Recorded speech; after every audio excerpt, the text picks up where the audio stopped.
Bismillahirrahmanirrahim. Assalamualaikum warahmatullahi wabarakatuh. Selamat pagi anak-anakku. Apa kabar kalian? Alhamdulillah ya. Ini ibu sekarang ada simbol. Kalau misalnya ibu menanya tentang kabar, kalian jawab Subhanallah, walhamdulillah, sukses mulia, Allahu Akbar. Mari kita coba bareng-bareng. Selamat pagi anak-anakku, apa kabar kalian? Subhanallah, walhamdulillah, sukses mulia, Allahu Akbar. Masya Allah. Ibu harap hari ini kalian lebih semangat ya dalam belajar. Baik anak-anakku sekalian, sebelum ibu memulai materi hari ini, ibu ingin mengevaluasi mengenai materi minggu lalu. Apa materi minggu lalu? Ada yang tahu apa itu materi minggu lalu? Baik, Dina, apa itu materi minggu lalu? Beriman kepada Rasul Allah. Ada yang masih ingat siapakah Rasul Allah itu? Rasul Allah itu adalah Rasul Allah itu adalah hamba Allah yang diberikan wahyu untuk dirinya sendiri dan untuk umatnya. Jadi Rasul Allah itu diberi tugas sama Allah untuk menyampaikan wahyu kepada umat-umatnya. Baik, di sini ibu akan menjelaskan materi kita hari ini, yaitu tentang makanan halal dan makanan haram. Baik, tujuan dari pembelajaran materi hari ini yaitu peserta didik mampu menjelaskan pengertian makanan halal dengan benar, menjelaskan jenis-jenis makanan dan minuman halal dengan benar, kemudian menunjukkan dalil nakli tentang makanan dan minuman halal dengan benar, menyebutkan pengertian makanan dan minuman haram dengan benar, menunjukkan dalil nakli tentang makanan dan minuman yang haram dengan benar, menyebutkan jenis-jenis makanan dan minuman haram dengan benar, menjelaskan manfaat mengonsumsi makanan dan minuman yang halal dengan benar, dan yang terakhir ialah menjelaskan akibat makanan dan minuman haram dengan benar. Sebelum menuju ke makanan halal dan makanan haram, kita harus mengetahui apa itu halal dan apa itu haram. Anak-anak ada yang tahu apa itu halal dan apa itu haram? Baik, halal itu adalah sesuatu yang diperbolehkan oleh Allah Subhanahu wa taala untuk dikerjakan.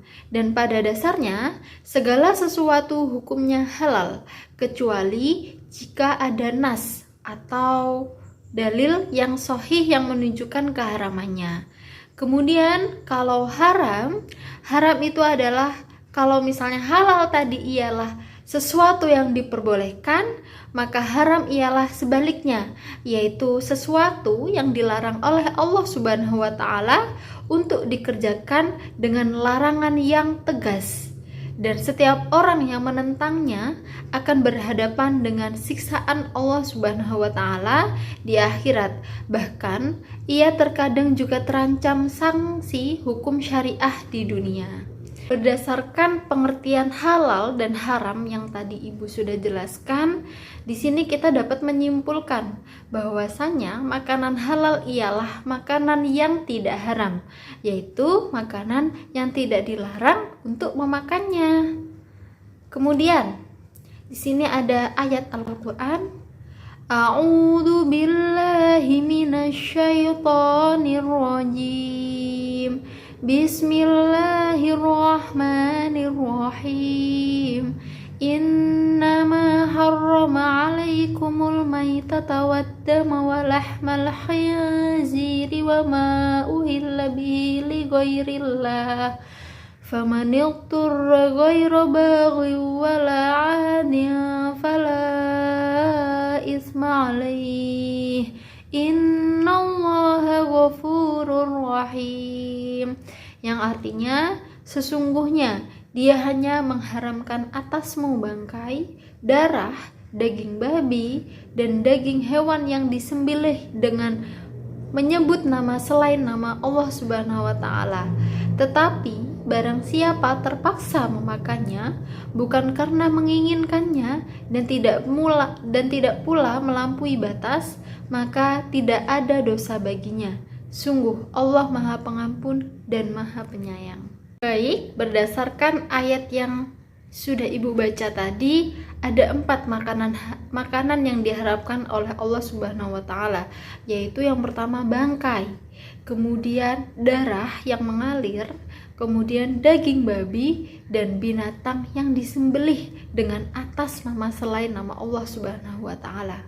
Adapun yang termasuk kategori bangkai adalah binatang yang mati karena tercekik, dipukul, jatuh, ditanduk maupun diterkam binatang buas.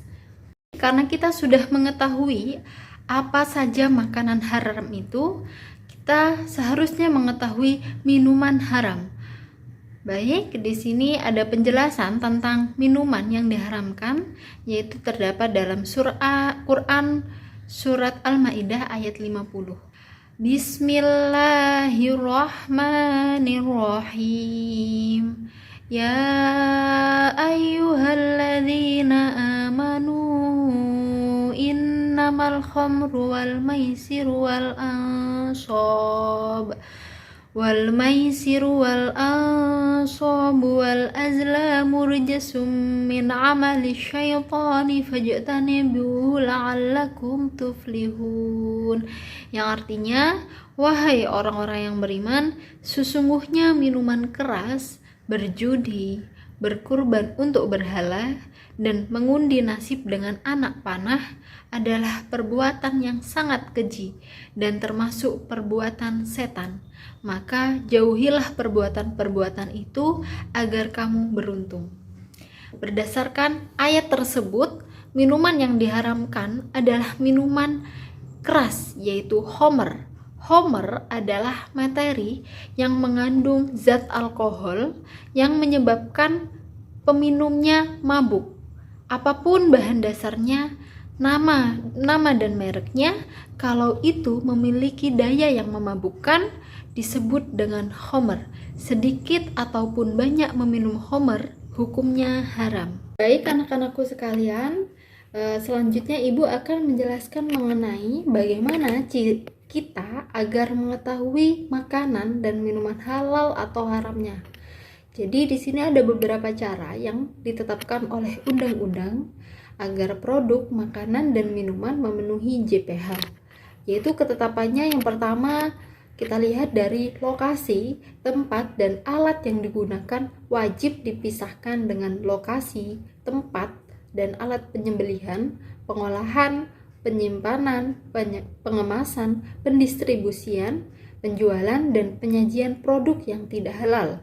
Kemudian cara yang kedua yaitu kita lihat dari lokasi, tempat, dan alat tersebut wajib dijaga kebersihannya dan higienitasnya, bebas dari najis dan bebas dari dari bahan yang tidak halal. Kemudian di sini kita dapat simpulkan bahwasanya agar kita terhindar dari mengonsumsi makanan dan minuman yang tidak halal, maka kita harus selektif dan berbelanja produk apapun itu, baik produk makanan, minuman, maupun yang lain. Cara yang dilakukan agar produk kita itu benar-benar halal, kita harus memastikan bahwa produk yang kita beli, yang kita konsumsi sudah memiliki sertifikat halal. Baik, sampai sini semuanya sudah paham?